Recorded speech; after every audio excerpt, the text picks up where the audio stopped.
Thank you for joining me today. We're going to continue our study of the life of Elijah. Yesterday we looked at the account of the widow with her son, the flour and the oil that didn't run out. Today we're going to build up to what happens on Mount Carmel. So today's hymn, it's the hymn Stand Up for Jesus, a great call for courage, and that is what is going to be needed to deal with Ahab and those prophets of Baal. Stand up for Jesus, ye soldiers of the cross. Lift high his royal banner, it must not suffer loss.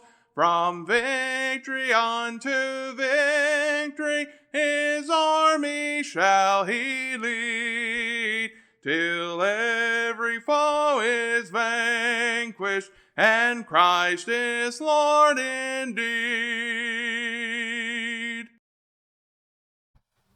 Let's look at the account now. 1 Kings chapter 18. It came to pass after many days that the word of the Lord came to Elijah in the 3rd year, saying, Go present yourself to Ahab, and I will send rain on the earth.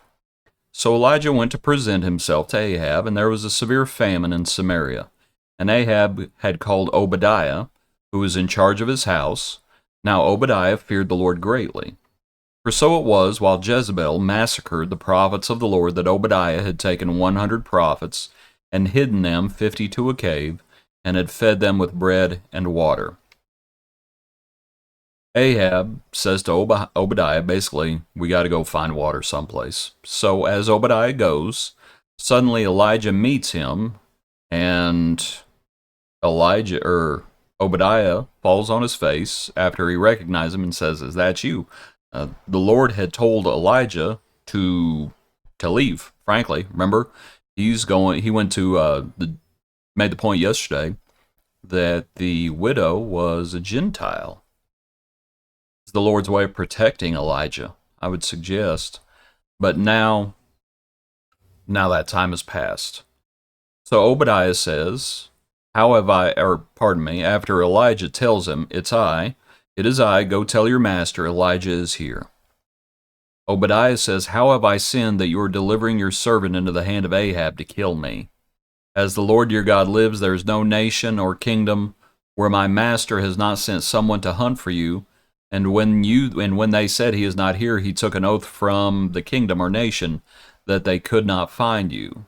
And now you say, Go tell your master Elijah is here. Obadiah is afraid. That's what's going on here. But Elijah assures him and encourages him to go tell Ahab, Elijah is here. To read on a little bit further, verse 15, Elijah says, I'm going to meet him today. So Obadiah went to meet Ahab and told him, and Ahab went to meet Elijah.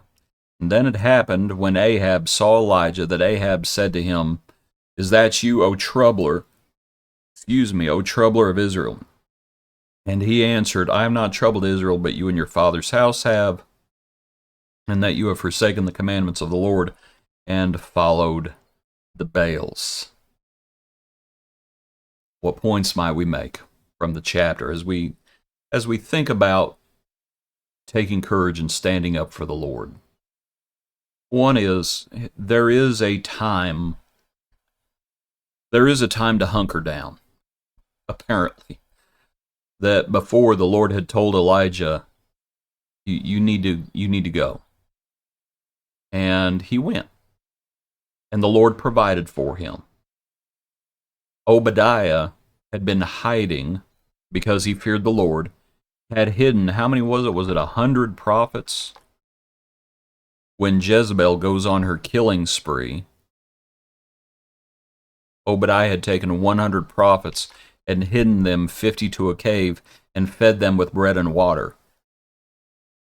I think that's interesting because Obadiah apparently knew where some water was to be found, didn't he?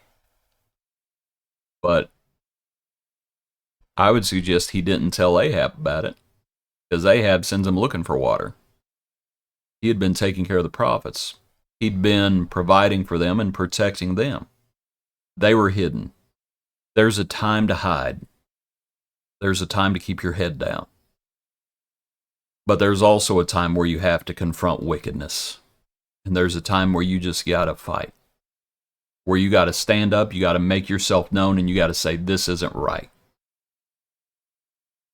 And we might consider that idea. It takes wisdom to know when to do each, frankly. There's a time to shake the dust off your feet and go hunker down. And there's a time to stand tall and say, you go tell Ahab I'm here.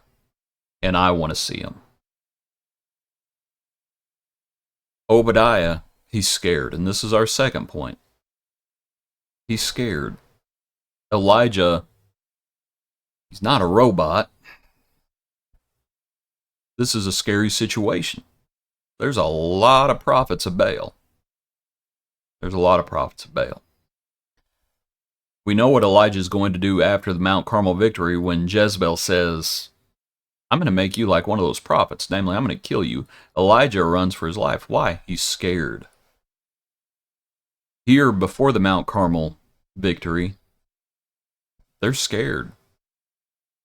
But this is what courage does. Courage is not the absence of fear. Courage is overcoming fear.